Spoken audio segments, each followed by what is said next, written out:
te iu tatu talo, mātou whakatai ni vaenga o le ia fiafi, mātou mua le lofu ngalo wanga lei. Iau kua karame le mātou te mai, iau te inga marogi leo me ia te mātou. Mātou mofu fia ni vaenga o le aso i eo mātou roto ni whamanulusu a whakaia le whaavau. Lea tua oe mai le vau e o atu i le whaavau le alefa ma e o muka. O le momua ma le muni. Ia tumu watu i ate oe mea uma mātou para au ia ufio i muntu aso. Hallelujah. Te tai le nanga o la ufio mātou sauni atu i pōkalame fo i whai o nui aso. Hallelujah. Whai o mromo ema. Mafuta e fo i ma o whenga ruenga o i ato i umara mo le tina o te iso o le maua i lea teimi mo lea teimi. O i teimi e ma nago mei to tiri ia. Last time maua ia mos fasili na malosi na tote. Fatonton fo o sabali le ungo le ni yasoma. Lana ia tu le po. Ana le mai la o fio le po kala me tau langa fiafi. Ola lava fiona. Hallelujah, io mato. Nau ia. Io mato sa ia. Hallelujah. Ina ia li ia le suafo le atu o te bale alo ma le nana pa ia na o Yesu. Amen e ma amen. Ma tala pato suafo mana malo Yesu Kristo le tato uli imo le tato whaola. I me vaenga, hallelujah. O le aso a o iei ana lege o le atua. Ma longa lue fo i a uso ngā lue i le ataini ma le ataini. I ia le li. A o iai whaamanuanga. Hallelujah, le nganga pa ia. A whamia le atua i o tau teimi. Ia, whamia fo i le atua. I tā pena pelanga masau ringa tai tasi. Ia tātou iai whakasi. Sanga vi ia suafo le i mea uma tātou te whaia. Ia. I ia le ali. O le ua mawai atu le. O le ua mawai atu ia le tūlanga o le iei o le. O le whe au tātou whaongolongo e tusi e Ioana i le aso ana nafi le afiafi. Aru, i tātou pōkalame le taulanga afiafi. Ia ese le mata mo fie. Ele whatot o tanata ele popoli e sui. Ma pene ia rela kon fe au la tu ia tele la tu ngo le nga pa ia o le nga pa ia e tuli mui au loina mea uma o le nga le leisi e se mo le nga le leifa so o le atu ia le li ia le la botato ia i me ia fia ia fia na ia so atu fia o fo ma o to le foi ua e fa fonga mtato fa longo hallelujah ia ta le manu ke ai o ila to o ese ma ia ke miso tato tilo manino ile ata o le manu ke ai o tamata o ese ma ia ke miso leile Ioane mata o pueono fa i pueono ono e tolu ono na mata o pueono fa i pueono ono o tanata o ese ia ke miso. Koe whai tau atuale e whai pulea. Talu ai ua o ese isi o ona soko e toa tere i tua. Aele i tua e whea i la tau mai e. Tanata ua o ese. Tanata ua bola tau te whaalongo le le upo le atua o la tau tia ina le upo le atua o whai ale mea e. E mana o iai i tanata ia. Ai pe ona whaeloa e ate o lonta lia Iesu o le upu le atua, le upu lea e whaamasino i nai tātou. O le upu lea hale atua, hallelujah, e tuu mai i ate i tātou. O le tusi le whaamasino ai tanata. I le apa ma le lea. Sa uiai fo i tae au i whaasoa ina o le kisili mai i le toi tungo Iesu o le auso mai te Salonia. Na ea nga i mai e te nata o le mālaia. e whaingoa i Ioane, ia tangata lea o le tangata e whaingoa i Ioane o le antikeriso. Ai whaingoa e Paulo o le tangata o le maria. Leu tātou whaalongo le whamaila. E ame i le atua tangata umai o e ifo le mangwhe ai mo e whaile. Le me mana e sa, wala tau te ena le tō pia o le te e ta pumi ai le alo whatu noa o le atua. Ela mo i nei tu aso, aleluia, i tātou whaalongo fo i. Aleluia. Mea iei le ali i o tau me whai mai ani si apolo e mo waiso na amanoa. E la ara na mo le amanoa, no wa e tamu fuatu i ei le amanoa. Ona ua oe ma ua mafua, ona ta fili sau noa le ti apolo i le amanoa. O whao ngama maua le tapu, langa whaua i oe i ai. Ilo waru whai mea e le tusa ma le tala le leia le atua. Whai mea tusa ma le upua le atua. Whai mea tusa ma le tala le leia le atua. Haleluia, ia i loa mai olo o ola. Olo tato ola e whakatau le upua le atua. Olo o ola le upua le atua e tato. Ia i tonu i ati i tato. E mafua i ngā luenga tato te ilo i ngā luenga olo o tato fri. Ili ta upula le fitu. Ia. Haleluia. O le tau whai e pina o le tau saminga o whare apitanga. Le la malanga i e su e tele mea e tau mo whai e a inga lea. Tau te vaia i tangata a miu ki o pi o ma tangata. Haleluia. Male a inga sa mamao ese. Le a inga tau mamao ese. O le a inga ouso i Yesu. Malato tala e whai a Yesu. Ai ma se foi le ouso. Foi pia le tatou whaalongolongo. Se fulu mai lua apostolo aia. Haleluia. E whai anga le tanata i whaua le atua ma. Mana ora tanata e whai le me loto i ai. Ia. Mani ta ukule fito tusi i ane leo lo asolo tu ai. Wa mamai ia me ona whemali wa ia i leo i Yesu i karilaia. Awa e fina ngā o i e whemali wa i utaia. Awa ua mana na o tanata i utaia e fia fasioti i a teika.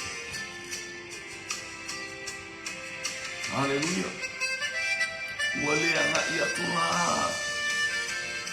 Yesu. Haleluia. O lea i karilaia Yesu. Ile mea iai na sareta. Kapanaum, tipilivia. I ile li. Ai tato te whaatai ile tua i mei mai ngore. Ole, ole a nganga o le tanata malana upu. Male fina ngano male ngore lengi ele aliki. Haleluia. E mai a iutai a le whaolatanga. Mai a mea o se mali wa ia ia o iei karia i aua ua le fina ngano e se mali wa iutai a. Aua ua mana o tanata iutai e fia fasioti a ti. Ele popole Yesu i a ti tato. E te whai meleanga mo whai meleanga. Ane tato whaalongolo. E whai atu Yesu o ia o le areto ai whai mai. Haleluia. Ai whai mai o na so. Ai vai atu. Ia ua. Mua liu mai o na so. Ina o whai atu Yesu o se ai lo tino e ona. O se le ai ele elo ia te ele ona. Ia ua whaalongo fua le istanata i le istanata. Sato ai o le aka naka moi. E ka pukero le leile sa uai.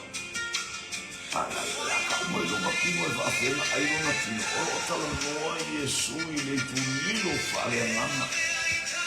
E manei o le o ma i o tatou teini. O teini o le anganga pa ia e le iteme o le a tatou wheseta ia. E le iteme o le a tatou lilo a whaina na whaina tāna tā ofi ele au so o samuli muli a Yesu ma le moto tanaka. E ta tau na whaina tā ona lato tā fiele upu.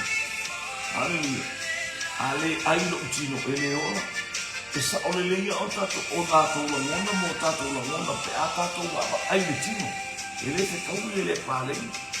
E ina o mai o tatala mai wha manianga lea tu ele tu nilo wha alea mama. ua maua se malosi atu tātou te iloa hai. Ona whetu una i e ala i le whesoasoani mai. O le ananga pai, o lo tātou whesoasoani. O le whautua, o le taita, o le awa o ki tātou i mea le uma. O le mana ona e te tātou whalatalata i le ananga pai ia. E aon tātou tutuku whaatasi i ma le ananga pai ia. E aon tātou fia i le ananga pai ia. Ngā rumue ma le ananga pai ia. E se alenga o ia na te whaamatalatala le lei o le atu. Ia, o le fiaru Iesu i o le io o lona tei ele o se le fiaru. A o Iesu a ia ma le polkalame a le atua. Hallelujah. E whai ele ananga pa ia le fina ngano ia. Mo le alu Iesu te mile i utei. A le tau saminga, e ta tauna ia i Iesu, le ama le tau saminga le la, o mea umana mai le fianenga tuai. O le Pentecosto, tau saminga o whare apitanga, tau saminga o le Paseka, e ta tauana ia i Iesu le ama, o ia e mafua i tau saminga la. O ia e whakatau iai o le ata o ia. O le ata whakatau muina i Iesu ke use. E ta tauana ia i Iesu. Ia lele, koe ua, wala talaka tau saminga i utai. O le tau saminga o whare apitanga, o le mele o whai mei ei, rona uso ia te ia. Ia e tu ua le nilia, ma e anguane i utai. Ina ia baba aia tu foi, o soo i au ngā luenga i te whaia. Amen. Ia lele, ale mautu tātou whaalongo le upole atua. O le pesele ale e te whaalongo e moni se on, e moni le langi. Te awhai tātou te rejecting, te awhai tātou te le matu a whaalongo le upole atua. Te awhai ele o eise ananga nau oi. Au mai le ananga pa ia, fio mai le ananga pa ia. Na te tala ina ia te i tātou le potolilo. E mena ta o le potolilo le au mai le ngano pa ia o mea sana nā. E na o i lātou o e sa ili i le atua lātou te maua. Ai a whaina tātou whaitau a i lunga whapea whaitau atu leisi tusi whaitau mai, leisi tusi sau mai le kenese o le whaalinga. To e alu i ole.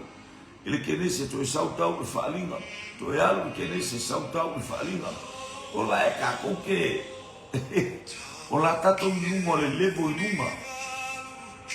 E a pā ilunga le tatou te whaiwhai me tatou te whaavai uatai. We need to go deeper i le upua le atua. A o ai e a bea i tatou e whaamala mai. It's all from the work of the Holy Spirit in our life. Ni ia le atua. O nei mea uma tātou te iloa ma mauti noa i le whaamatala e le ananga pa ia. O tātou te hopoto, tātou te iloa. Ai au le tātou hape ananga pa ia whio mai, ai te le nau whaatino le mea lafa mei le ananga pa ia. Tātou whaalumura i uso Iesu, ia le teimi e umo o le langa. Teimi o le o langa whaimana o ia whaia ia vale, ia halu. Ano na afai o le hito e walia ia Iesu. Watau leo ta maiti e half brother. O le whanau e Iosefa. Ai le maritamu le o Iesu. O le atali o le atua. Na whanau mai. Hallelujah. O le ata. Li ia le li whanau mai a mari. Ao le tō mai le anana pai. Ia e whai asi tala na tāore. Praise the Lord. La wailu ele awali ia mea uma. Awai e ia tana mabe e. Ele se. Ai a sa pisala awai na lai lo se kabao. Ele o se atari o Iosefa. O fai a Iosefa i whapena. Ia wailu ala e tamiti o le anganga le o tamiti le iai. Pe i la tau te le o manatu ma mafa ele na wenga Iesu. Pe i o la e amu iai. Ia lunga o le alanga me fai o le io male o tele me o fai kana i karilaia. Hallelujah. O mai to tonu o Samaria. Mo ui mai Samaria ano no i ba benga na fai o malele ia i utai o Samaria. Lale ua toso atu le tulanga. Hallelujah, praise God. Ole ta elenga i lunga i Petesa. Hallelujah. Io fa malolo ma mea na tutupu. Anga ia tu lesi tu e anu lesi tu le vai ano no ia na fafanga i le areto. Hallelujah. Na fai ba benga i Yesu i le fafanga ina. E ano no i ba benga. Hale fa lo i tala la wali le. Fa mele tala la wali. Hallelujah. Ole mea lea ua fai mai ai o na uso i ate ia. O na uso. Lalo mo le tala. Ia e tuku le nei mea.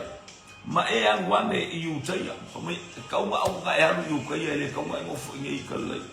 Fa lo mo le mea mana oai. Ina ia baba ai atu fo i o uso o i au ngā ruenga e te whaia. Hallelujah. To e sau ilunga. Ia e tu ua le nei mea. Ma e angwane i utaia. Ina ia baba ai atu fo i o uso o i au ngā ruenga e te whaia. Lai mana o i aru Yesu Kristo Leise moa whakau moa. Leise ngā mi kala fo i ai o lai whaia. Aru i loa i oe tangata. Aia. O lato loto. Ma lato uku. O lato mana na o ia whea li Yesu i mele. O le atua le mele talano. O le ainga laia i le atua. Hallelujah. Ai le mawhaina whea leanga o le atua e ana mea uma. Ni ia le li. Praise God. Sau le whai uku le wha. Au mai le ai se tasi e whai whaalilo se mea. Pe a manao o ia i le fia whaalia o ia. E reo manao Yesu e whaalia tu ia. Nā le paulu me whama Yesu o le whi auna mai lo utama. O la ulea e tautala atu. O la ulea e fola atu. O la ulea o te whaia. O le ngā luenga na awina mai a ia ue lo utama. Ai whei tai tangata i lo whai atu Yesu. Ia ka pe ngā a. Nā mora kau kei lo ala kau kei lo le kingo a. Papena a ola faletino, tau te ola whakmasino sino. Tau te ola le mautino, tau te ola, hallelujah, ia le nganga wha amu ia te tato. Ia lea, whalongo i kara la wari. Whalongo i... Au wae le se tasi e whaia whaalilo lilo se mea. Pe ama nao o ia i le fia whaalia o ia. Hallelujah, a whai ua e whaia ia bea. Ia e whaari oe i le larolangi. Matau lea o whainga ai ia, ma sauminga ia, ma porokalame ia le nuko i uta ia. Isara e o mai a toa i tua le larolangi. Isara e poe o au mau whasara lau soloa. E o mai ai e whaalongolongo. E o mai ai e whaamanatu ai whale apitanga le Paseka. Hallelujah, le Pentekosto. Ioe. O ai tu ai ngā tausaminga e o mai le nuku e le whaila fo i le nuku e se le mapolo tua. E se le mapolo tua a o le leanga o lama. A pena tatu e se tatu mapolo tua. Io e lo wainga e te le ola i se lotu. E te le ola i se lotu. E te le alatu whapea tutuma i le wainga le ale al Pentekosto. Tutuma i le au wainga ne tisi. Tuma ili vaenga la mosa, tuma ili vaenga lea, hallelujah, le new wine, le new life, wai lama, wai vaenga, tu vaenga mai, ele se mea whapena i le lama.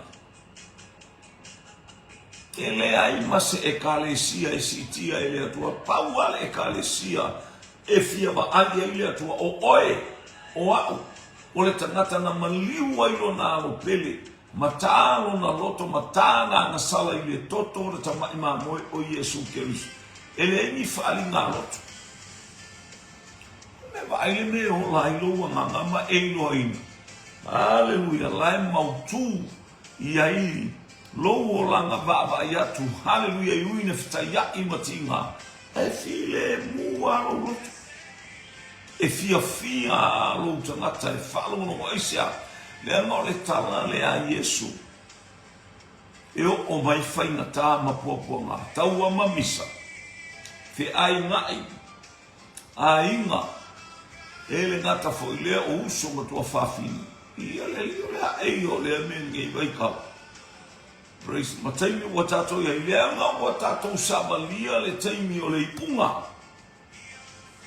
Anai wha mai o mai mea ia i aso le ipunga. Pai mai foi Paulo ia Timoteo e alangaina pea o aso e ngatai e o mai ai whai ngatai. Ia leo tātou whawai ia i le matautia. I le matautia ia o le kufanga mai o le ame o le pauka kufanga mai o la au whasainga o whai ngatai ma whita ale te mi lea tātou te iai. Mi ia leli.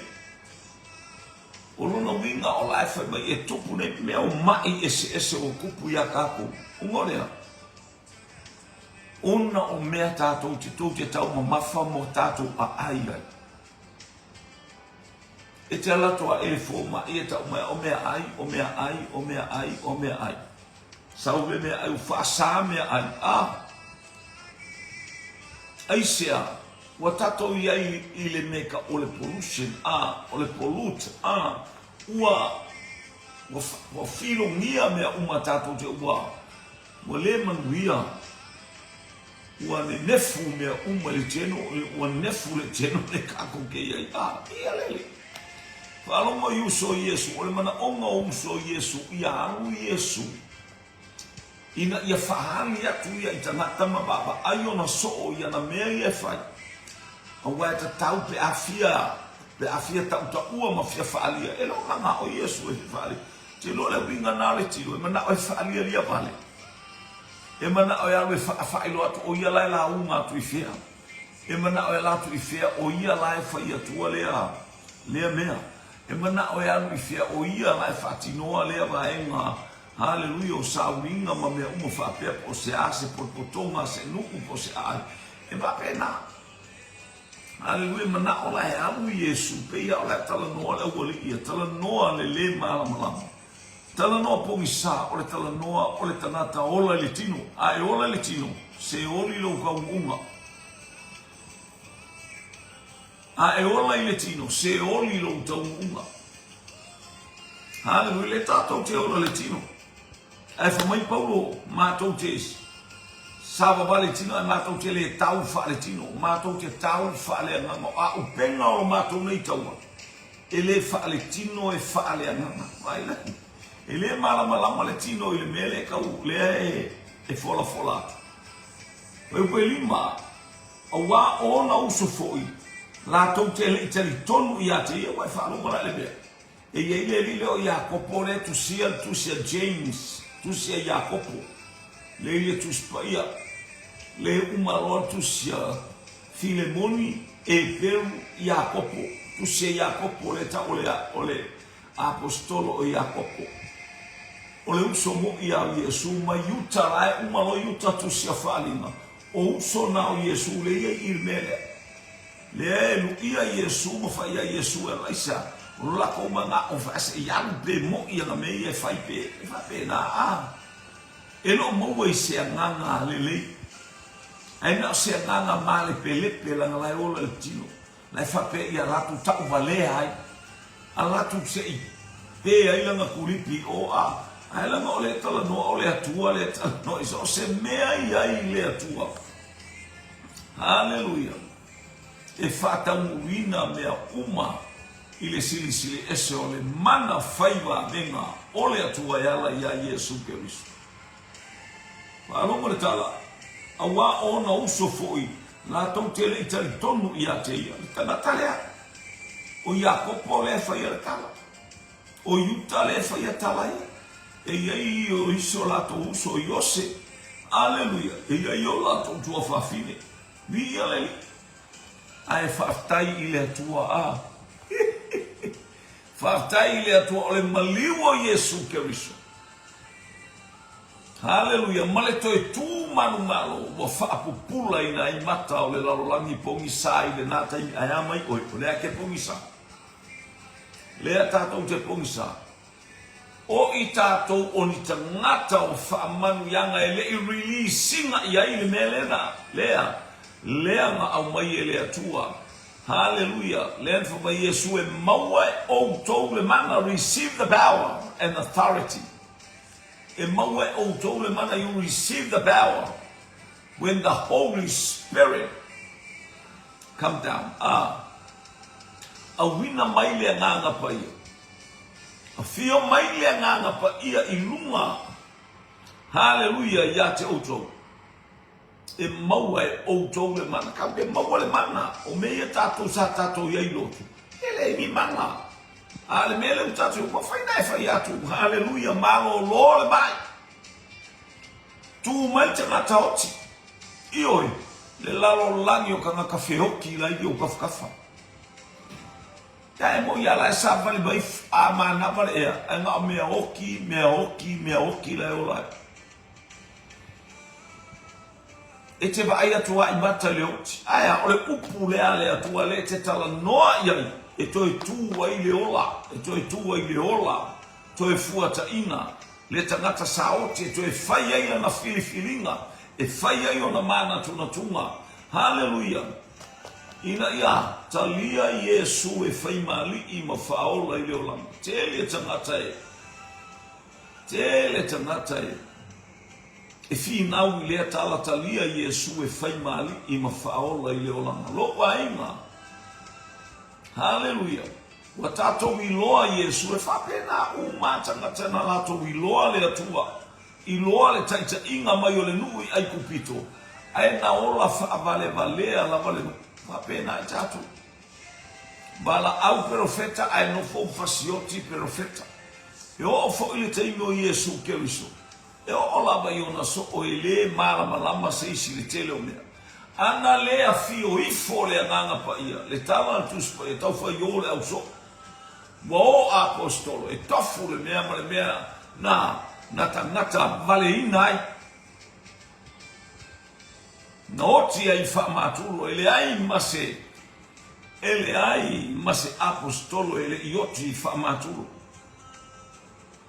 Ni ia le li. O le ua I apostolo lama o Iakopo. Le ana loka ma Peteru e tangata o Herota. Ai fai ele froa show a Herota. Fasioti nei tipi le ulu. O Iakopo le uso Ioane ele atali o septai. Aia, ele popole ai mo fai le oti ma mea fia. Te loa o le oti o le mea oli nal kerusia. Nanga fa moi o le oti o lo manuia lea. It's my blessing. O lo manuia lea. Ua tatele ai. Ua tupu tele ai le fi aua lea tua. Hallelujah. Ia fo ia moli mau e paulo I lea tala inga. Ma lea tala inga ale mata upu ili sata ulu. O le balea lea ie o le malaia. Hallelujah. Ese a te ena I tangata le sa taulo. Se ole mana onga le sa taulo, ia wha sa taulo lo tangata tuai. Wha sa taulo o tatou tangata tuai. Crucify the flesh. Fasioti le tangata tuai. A Yesu lai whamaya e fia muli ma ia tea uamo lo sa taulo. Aya na mola Yesu na whata ita Yesu. Uma na whaile upo Yesu. A e fia muli a tau fai oe mauso. Hamolo sa taulo muli ma ia tau iaso fai so everyday life. E tauna oti lo tangata tuai taimi uma. 7 days a week. Hallelujah. Fitu aso le vai aso oti lo tangata tuai. E ali mai tangata toi tu. Le tangata o le ola fo. Hallelujah. Fasata roina a ua toi tu resurrected. Hallelujah. Crucify the flesh. Hallelujah. Alo ia ile fa moe e toi tu mai. Ia le. Praise God. Tamalo Iakopo e sele. Dia na foi Iakopo le anala na upu lea. Hallelujah. Ole me oli tele ai ma fia pe a maua o to fonga SS. O ki nga SS. Wo ia Iakopo ti nga na. Hallelujah. A o Iakopo le unwa I maturo. O ti fa maturo o Iakopo le uso o Ioane le atali o septai. Dia so o ma ia Peteru ai I maua e Herota. e saua tatala ele angelu le ai no this is not your time to die e lolo taimi le te o te kuilunga fai lo ofu savali yo e masavali a Peteru ia leu tato i lo Peteru fatu a oti Peteru ina watupu ve singa i totonu o loma alu ia tau fetuli sawa i la kom Peteru ai wati Peteru le tala anga leo Peteru ai te upe tau Yesu Peteru ma Yesu o sola mai Peteru ai fetau mai Yesu mo tali o ke ilo ya kunga o Yesu le la fetu ai Ferrari o ya Ferrari ai Peteru na la tala i tali ala mela e to e fo ia Peteru o fasa tau u ilunga o mabai to e fo ia Peteru haleluya ma losi u iluna ona bai u ilalo lona ulu malona talitonuma aua ne ifasata uloa fatasi malona matai bia leli aua ona uso fo ila tele italitonu ia te ia ai fatai ile atua ona ole talitonu yo James Jacopo lele fai maila na upu fatalise la ufalomo sangese el falomo Jacopo Alewa na o fatalise falomo isa na o meleanga nessa falomo ia Jacopo. Alena o pa ia ile na pa ia maola fa ia ona ola to ifuata ina. O falomo Jacopo le meta o le vale le falomo. Tasi ala o falomo e falomo o meleanga melesa. Kasi ala o falomo e falomo tau mamisa mela ia. Tasi ala o falomo le manu malo le mele. E momina. Biele Via le atua, praise God. Ona fetala ia to ia levo mai. Ele tanton ia iso o Yesu, uso o Yesu. Aya, to alua uso o Yesu. Moli mau fa apostolo. Moli mau e winga ilo la uso. I mea na o ile keriso. Hallelujah. Ia fai tatou mai ana ile upo le atua o tala ia tamaloa o. O Jacopo il falau teleina o ia fo ile o langa tofo ina po mo le tofo ina lo to fatu tua tau e aon tofo ina o na venga satani fa ososo o le tua e tofo ina ia tupu lo maros ele tofo le tua ina ia e tu lolo ai ele tofo le tua ina ia e no fo ai tofo le tua ina ia va ai tanga tai lo vai aya tofo le atua e to ta pena ele atua haleluya le isi ala fo ma le isi awala e fa tupu ai lo fia fa tupu ai lo loto tele mena ta o le swing o mena ta o le swing o te mi tofo ma ia ile atua ia to ia ile swinga amene ia le te ia tato ile ta mi ma le ta mi ia le Foi o poeno na fetala ya tu leo Yesu ya te ilato ele yo o mai yo waso waso uma lama te tau ma outo ia vai o tala foi le Yesu foi la tu tira Maria fia tangata mai foi Maria ia o mana o Maria se iloa mai e lona ainga o na tama Yesu ia le na foi Yesu le ua iba menga ilona ainga wale ainga le ainga o Yesu Ole aingo Maria, ole mafafare tapo Maria ia Yesu. Ua fale tonu le tala ile waina, ole se vai. Ko mai Yesu ele io o ilo taimi aisea. Ole tangata falongo ile langi ele falongo i monge. Ele falongo le tino, mai vai la le la. Ko va aila e meia la fai Yesu a ele ai. Ole winga fa pena na sa wel fine ia ilona ilana tam. Ia lele, ma Yesu tina ele io o lo itula. Ia lele, praise God. Ai lele itula e fatali Yesu ile fe au mai le langi fai malele fai. Hallelujah. E sa ili atu le langi mamala o utama o le melea. Tali mai ile anga pa ia ile o foi mai le tala ia Maria mai o la se me fa tonu wa ia te auto ia fai fa mole Ya wate e pa ele itala no Yesu in tangata mawalunga man tangata. Haleluya isa langa o le uso o le tua fine tamale le tinale le au na le tua oe na le sa wa Yesu. Haleluya o tato o tangata au na ile tua. Haleluya tato ke falongo ile leo ke riso. Male feta la mai o le ia te tato we ala ilona nganga pai.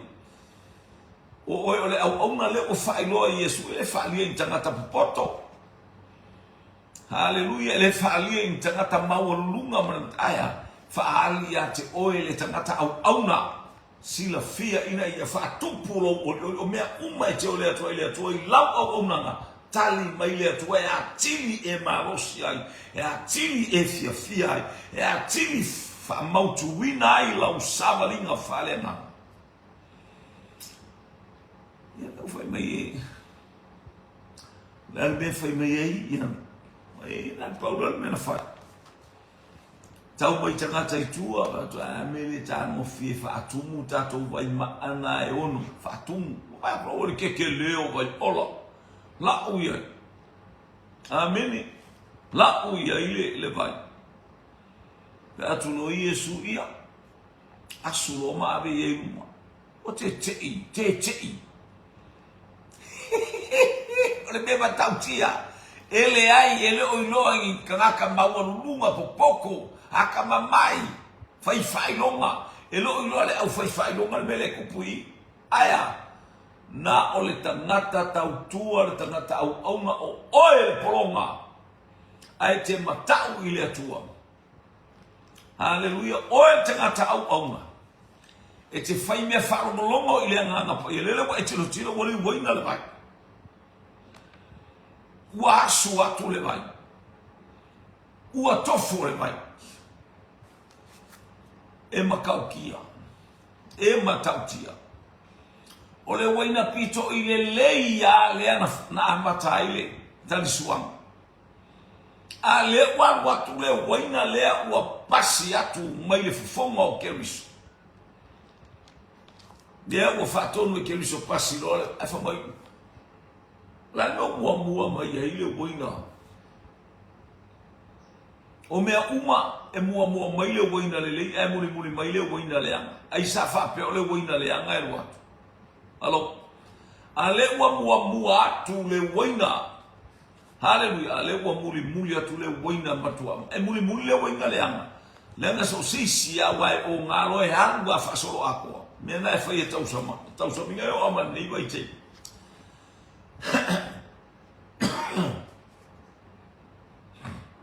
aya o lowi ai Yesu o oe e te talia le waina fōwi te oe o le awonga uru fale mai e le fia o lolo wa maai iai wa tilo iai wa talia i lona loto oka le mea makaukia le urua i wa venga na whaia Yesu kana i kalirai ele i whaia i utai i ale ali praise God whai talwa i pule ono ona whetala ia tula i leo o Yesu ia te ilatou ele i o mailo waso a o aso uma lava e tatau ia te outou ai sa so mea e whikau i uma e akoranga o koko ki wharekingo pele le ia pele anga ko ki so nga o a whapena tangata e wharetino kusa le ia le ima le anga o le aso sauai o le o le aso sauai o le anga whapenga aia o el tangata o le atua. Haleluya, te baba ai fufunga o le nganga pa ia ma le fetala mai o le nganga pa ia i loa mai la ia ile atua i kongo le fale lea la ia ile atua i tono le ainga lea dau tala nai la koe kalesia ia o mai tangata vai e loa le ia ile atua i tono le kalesia e i loa i o folinga e i loa i lo pai atu o sina taulanga na amata o fatalofa o kaulanga le mea ngā whakalofa alo o le fatalofa o le taulanga i ia le ali praise God o le siva o le taulanga ea tu ato tino i le ali o le taulanga e ola e pa ia e mani sosto inga nga yoinga e failo tino e ia i le ali a o fo ila inga e ai Le te ai fale mama e ke afu ako wala ke siva. Ai ke kamoe moe ke oso e ke pala i o afu langa ai male afu. E te ai male afu i o mata o le opuna fa ia ata. A fa ila tau mafa fale mama e ke afu. Ai afa ia male lo ko ke le afu. Haleluya. Ala teu le ia o folinga. Afu. Fai se ngā luenga i te roia i roa o la e whaafonga le atua mai sila tuatu o tau tino i le ali o le taulanga e ola. I roa le ola kafe mai whafore afu.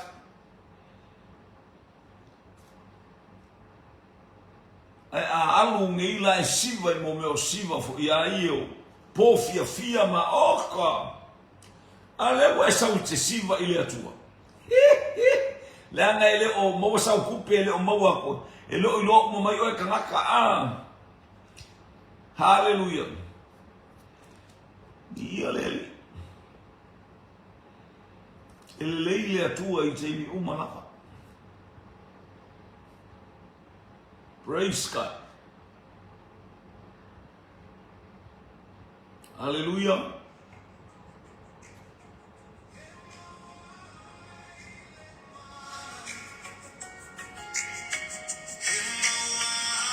Falou me pese.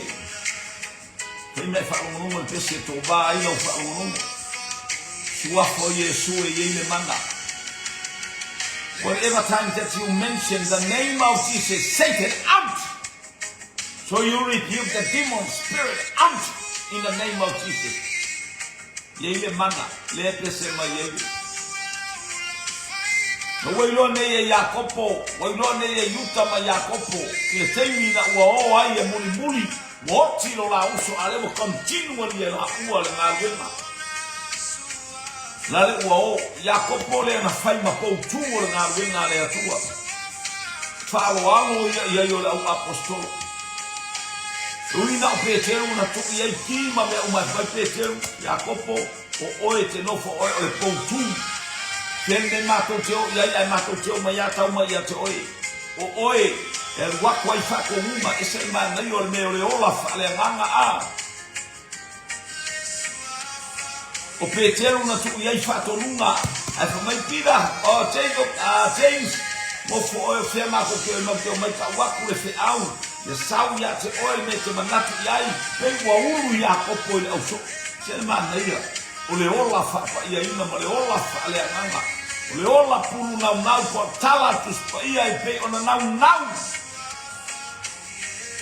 O le aila i le vai tafe whapenale nau o lo uanganga i ato. O ta fia inu i amalie. Ta fia inu i lo uanganga le atua. Tala ia al faisalamo. Praise God. Lea, suafa ia suafa e mawai olo, fa me koe fitu. E lea mawhaile la langi ona ino, leo fai atu ia sui ona uso o aso uma, e tatau ia te outou. E le io o mailo utu aso. Koe whafumai fai koe ono. Ona fitalai atu ai leo ia sui ia te ilatou, e le io o mailo uaso. A o aso uma lava e tatau mo outou mo morfia show mo mika vale falia le vale fia makamuamua. Haleluya. Fao bi inga fa maualunga o ame o mafikau ia ke o konga me oma. Yo. Haleluya. Ia Tatu Yesu teimi uma, tau mautou, ele io o mai o teimi. Haleluya, ia lewa, ia tua o lau upu ele foi fua whapenale, upu lea tātou tuai, o le upu lea tua, whamai haleluya, e alu luma, e alu tua, e alu iso se vaenga. Haleluya, o ola lau upu, o ngā lue mai, e whamai tusia Isaia, haleluya. Emmanuel tangata na tatania ele fo i fua mai le upu le atua ai fai le mea i na ngalo i aile atua. Nia le li nei vai ngole afia. ele mafai le lalangi ona ino ia te outou io ele oingo langa ko ke fai me lalangi ko ke le pala kuala ko mela ama to mo ke pala ye fai e ku nga mele fia ye le nei sa mai le na le fia mai le ai te la tu foi feto me la usa la tani o le tu a fe ke ka ia a oi so pa ma oi no fa ala oi na la bia ina oi o le toto ai ma mangalo ai a wang sala oi na ia fai le lenga wa umale tu ia le ele ma fai le langi ona ino ia te outou ai ino mai ia te au wa o te moni mau ia wale anga ana amio o ke ele wa usa le leia la kala le fai Yesu markala la fai le fo fai aku o mo usa le anga ko wa amio ta le ala na moni mau ele anga amio o fai me le fa le anga ina haleluia le anga i le lei mai a ke viso e tupu pea le on ma le lei le amor ia le ai un pue vago wa ia o to ia tau saminga o te le awae nei ia tau saminga awae io o mai lo po mai Yesu a confia un po olea te le awae ita a o Yesu ai o tau saminga le lo mana o Yesu va ka ia ka ko wola io ele ita o Yesu ya ai tau ia o tau wo na o ko le au minika o ko le au faria lia vale ko kele o ia ko sai li po le ale mafu anga o le tau saminga ma le tau saminga wa o mai lava yo tatu te ele o mala makanga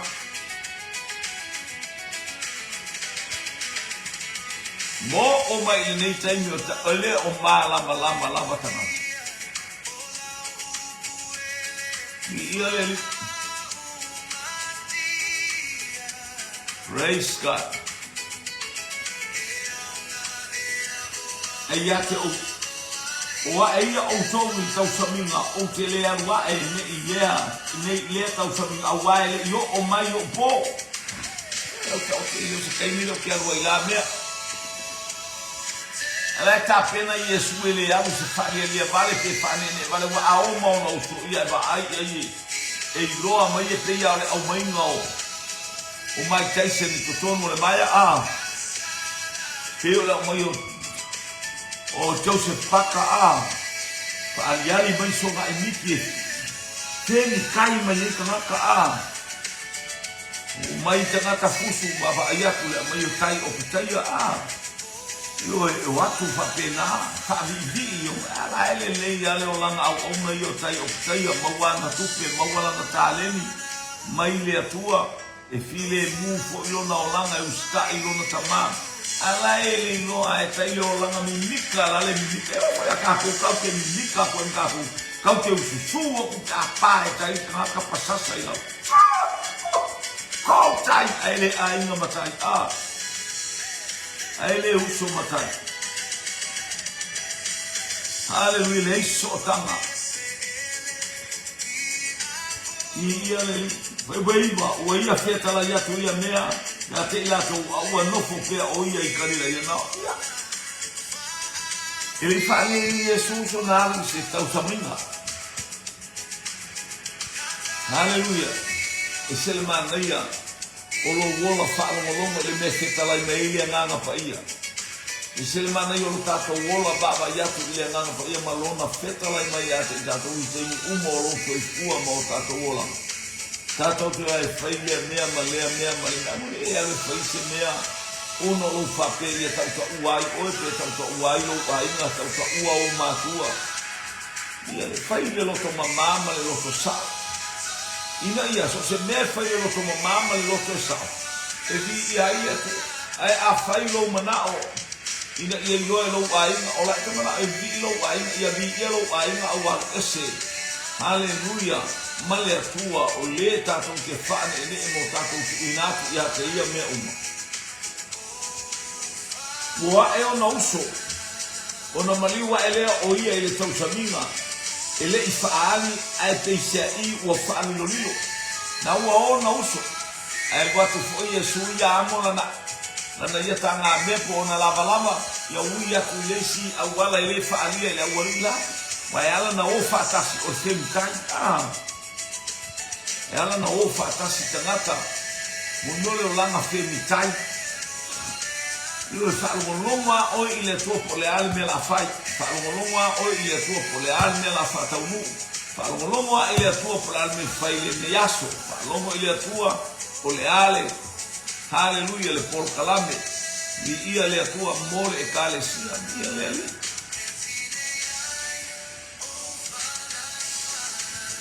ni ia le sau fali lo lilo una le fieta o chacho e sau fali lo lilo le praise God sau fali lo lilo o ia ele sau fa pe ia ilo mai tangata oi la lo sau oi la mo mai ainga la le ke la mo mai ka hole oi la mo sabali vali na alwa tua Yesu ia o alu se asili e vai mamau le mele o ele todo aso kani laia i utaia e todo aso e alwa i ele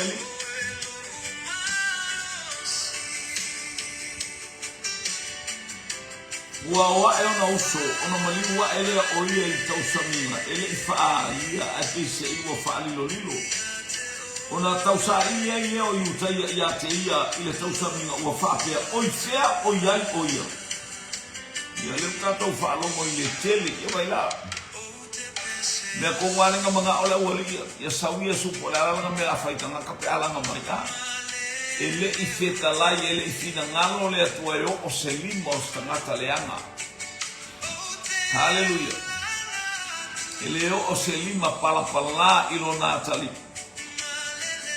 na o le fefe a matutu watu haleluya o la alme wa au mai el ti apolo i loko kangaka e suke Yesu e fasioti na le tutu ma le fefe tete mua i fo i ori ti apolo pena temi o tatu saba bani le manu malo le atua tautala ile manu malo tautala fa malosi haleluya watu le anga le ekalesia ai fei haleluya praise God na tangore fa ole upu se fa ole ya bi a mole intermata ya se mete popole tu ta pena lo intermata le lopo o e nai ma fo ina le intermata le ekalesia to ta pena ta tu bala au le tu ma le loto fa ma ulau ta ma ngalo mai la o onga se me o faia o te lo o ina ma le lo fina ngalo fa ma ngalo mai ya o ala ya Yesu pai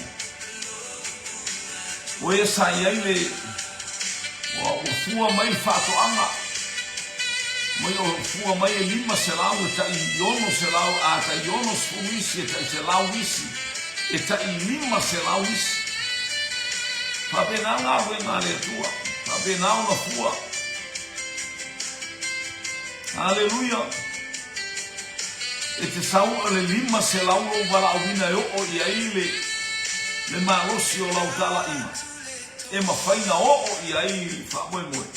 Ale ua ame o ile e kalesia na se lauta ngata.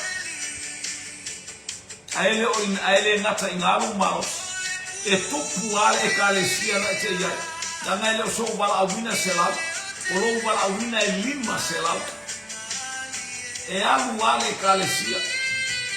E alu ale kalesia. E alu ale kalesia on the rich le lima se lau. E te itanga soli. Ioi.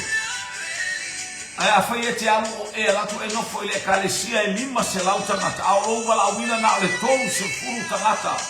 Pe na le ono se furu tangata. E miki maiale kalesia e sawa ko koe tangata e ono se furu. Leanga o lo wala awina ono se furu. Pau leo lo wala awina. Ia le ali. Praise God. Ele leile a tua. Ele leile a tua e tem uma lá. Praise God. Wa tu ia tama ki mga o se farsa o ma intanga kai fase la. Yo ma intanga kai fase la. Ma fau ile viscena le calesia atti le fale o ta vita fale na pau. Alleluia. E fase la utangata na amata au tau ta vita. Au tangata le tinoa, tangata aitalafu, tangata mafatia o la turoto. Tangata le ise me maua. Aina ave ta vita. Ai ka upe lua suma lua tusia mua le Samuel lua suma lua fas la utanga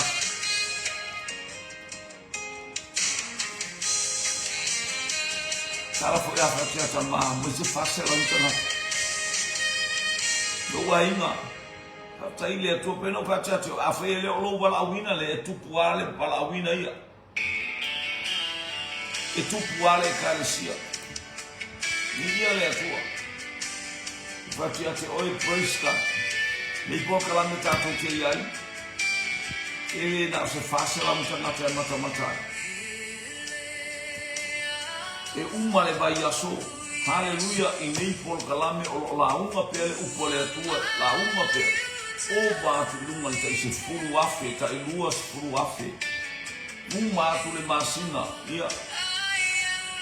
Hallelujah. Isia. La poka la me na le tua. Haleluia. Ai a faite alu lunga ile lima se lau ke se lau de kalesia o wala una na alto se fu. E sau wala ngele sau ke fe ke lo mama ile wala una. Fola le upole atu.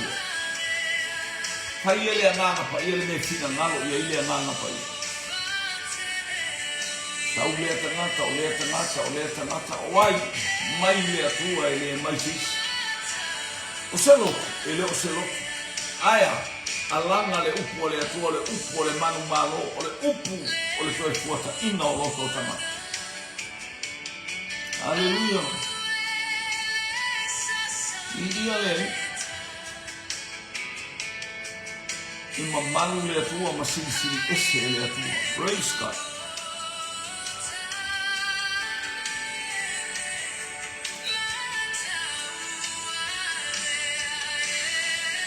Ua tele le fo'i le femusua'i o le moto tangata ia te ia.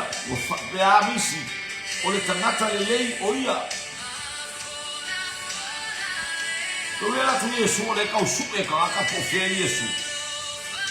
Tele o tangata o le kausu'e Yesu e fia matamata i tangata whaivavenga e fia matamata i tangata lea. Whapeo le atali o le atua e fia matamata i tangata le pisa ina au prosaio mo le au kusio. Ye wala tu Yesu tau sa ili ai utaya ya te ia ile tau saminga o fape ai oi fea oi ai le fape ai e sauta ngata lea nofo mai se nofo maualunga e ai ele fape na Yesu ia bia le tu ya se nofo o tato no nofo ai nofo malau oli nofo malau fia si tia oi ele ali Oi pule suma logo telefone le femu suai o le moto tangata ia te ufapeais o le tangata le lei o ia a ua fapeais ele ai a ua fasi se ile no la ua e fina wa ai se artino beia antava foriale ia Paulo ma Apolo kefa o ia toto o ia Nana le Paulo. Ya no Apolo le sa Apolo alesa yo que falema io Peter la ua tau su e poa o fe musu wa itana o le tala le wa abu to tele la to o le tangata le aisha wa feinu ma ai le mauti le mata mo filesia ma ai ai sei tiro le au le o le atali o le atua Sei tiro i le popole o le atali o le atua. Sei tiro i le fa mo moi stamata. Ai au wa matau o le au mai le atua na saue. Abatu le laolana. Na mai e lona tama o le fu le fa ni e fa mo o tau o io.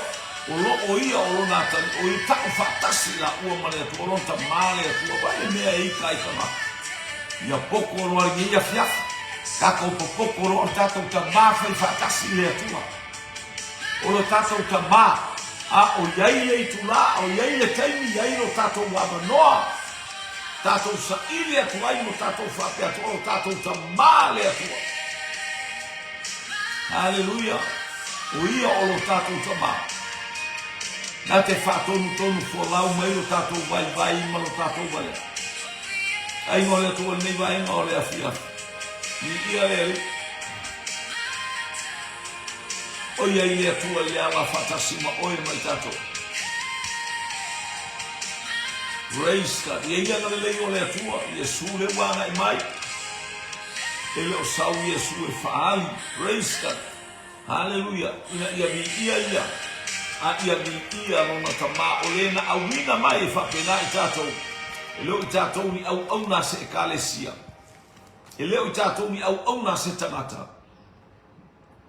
mai ngale fai o ila utala ne ia fiaf bala au mai ia koriata Israelu mua Samuel mta pusu fitu fa ko val Israelu o au na sawo o tom O aku Philistia, I'm the Philistine. You are Saul's servant. Saul seisi matetau.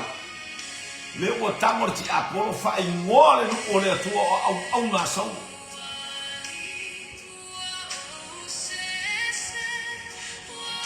Amini o le atali I ma le afine o le tua ele o se au na fiu. Ele o se au na se kalesia.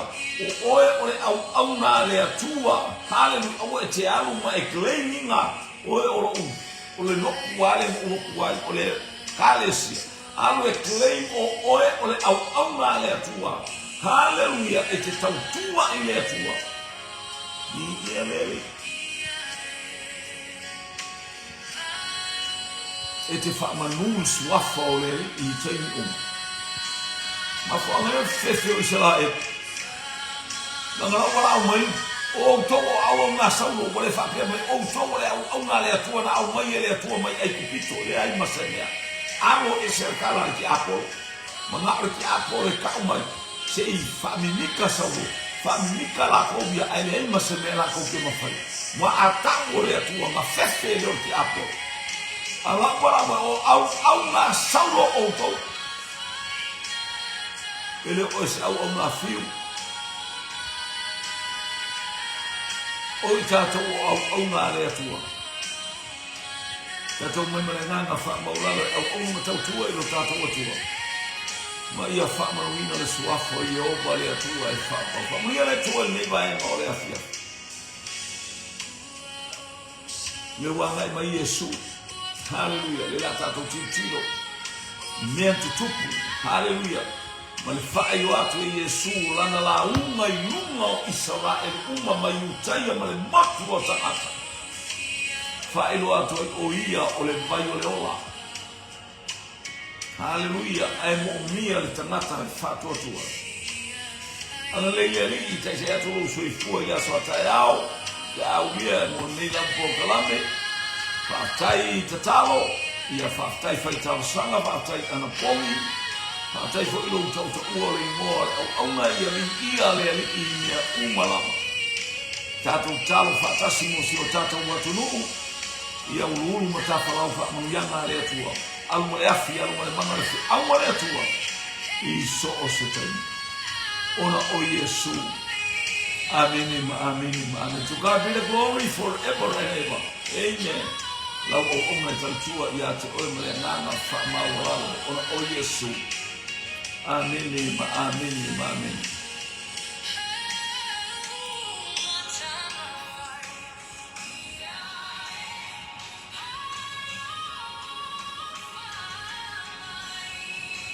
Hello wali ua o se mole le nang fa tai au fi se ia fa mo mia le atua no Iesu.